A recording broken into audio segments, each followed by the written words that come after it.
One of the top stars in U.S. women's soccer is Alex Morgan. Her new memoir, Breakaway, Beyond the Goal, is published by Simon & Schuster, a division of CBS. Alex Morgan is here. Good morning. Hi, good morning, you guys. So great to have you in person. We were all cheering you on, of course, during the World Cup. I imagine you're still celebrating that victory. Of course. I think I always will be. I mean, it's something that we've looked forward to for so many years. So it's great to bring it home and celebrate with everyone as well, because everyone took a part in it. What was different this time? You know, I think if we knew that answer, then we'd probably do it every time. But we don't know the reason for that. We just know we came together as a team more than ever, and it felt like home games. Canada almost felt like we were at a home World Cup. We had so many American fans coming up for the games, and so that helped us. That gave us that boost. Listen, you have loved this game since you were a little girl. I loved in the book where your mom had saved a note that you wrote when you were 8 years old. I asked him to pull that note because I was so impressed that even at 8, look at this. Hi, Mommy. My name is Alex. Go ahead. And I'm going to be a professional athlete for soccer. I love you. Alley Cat. Yeah, I mean, you knew that even at 8. And your dad was really very instrumental. You said that your dad used to say, you're the best, but you can be better. How did that affect your game?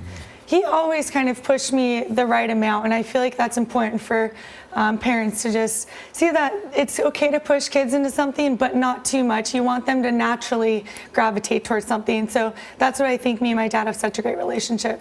I'll say, but how did you know? Yeah. I mean, I'm always struck how you think at that age, this is what I want to do, and this is what I want to be, and this is the goal I have. It's weird because, I do have that sticky note from when I was 8 years old, and my mom kept it for so long.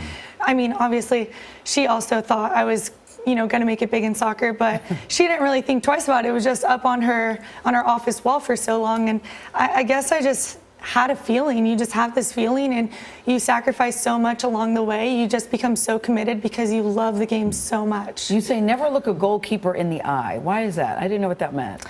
Well, I think. Do you guys know what that means? No, I didn't know. Playing sports, it's such a physical.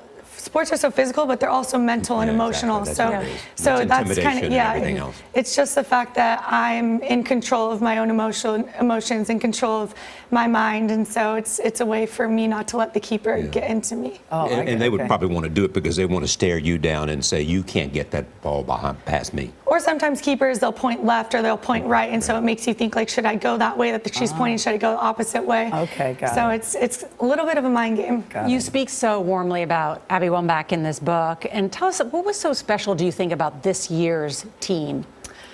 You know, we had a lot of veterans on this team, and Abby was one of them, and I really look up to Abby. Honestly, she's been a really big mentor for me throughout my national team career, so it's great to be able to finally get this World Cup for her, for this team, for this country. She has had the best career, and all she was waiting for was that World Cup title, and she got it. So it was pretty amazing to be on that ride with her. Is there a sense among you and your colleague that this is going to give a great push to women's soccer?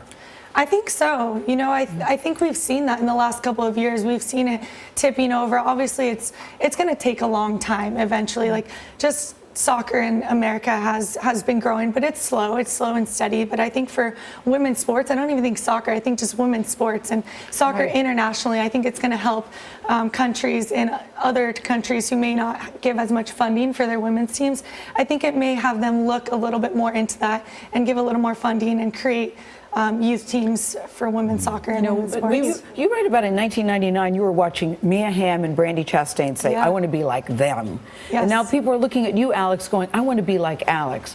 What must that be like for you? I often wonder about people in your position, and you got to play with your mentors, and they're now your friends. What does that mean to you that no girls are sitting at home going, I want to be her? Well, you know, I love the fact that I did look up to Mia and Brandi and Christine Lilly so much when I was younger, and being in this position, it's a little weird to take a step back and think of myself in that way, but at the same time, I feel like we have such a big responsibility because so many young girls have such a big opportunity that 20 years ago they didn't have in sports.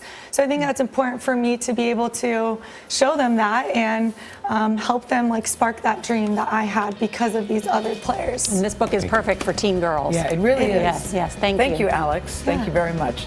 The book is called Breakaway. It's on sale now.